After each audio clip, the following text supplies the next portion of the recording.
Muna atong part 2 sa atong safety tips.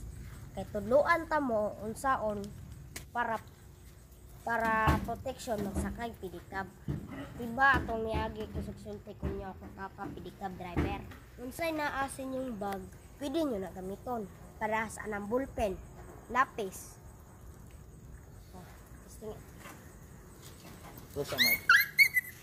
Sama ni ini mga kakoy, sample gani.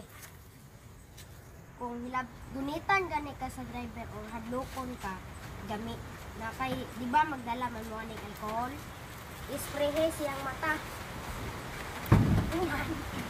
Gunit og ballpen og itusok sa iyang amot.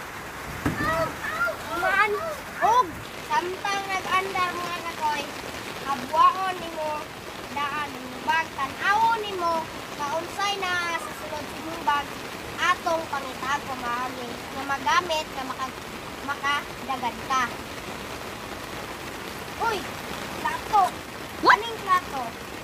Kung unitan na ni ka, ihapak siya now. Oh, naapay taklog, naapay luwag, bunan sa kamot. Og, kuman, ani ganing payong mga kakoy, iba usahay pag magdala man ng payong electronic. Bukharon ni mo na ibukad sa naong sa driver. Unya, aron dili siya kakita sa imo dagat. Imo pagdala og guba nga payong. Narok. Nagwan, dagan ka. Guman. Iyan mo ang iyang mata. Alcohol. Nakulit ka or lapis o ballpen. Ikustok sa kamot. Unya, dagan na yung ang tips nga aron makadagan ka kablabi na nalisod na kayong panahon na ron.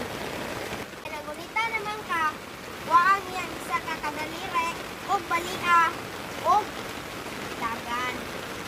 Mo na safety tips sa protection aron dili ka may nagtan sa driver. Mo na itulog.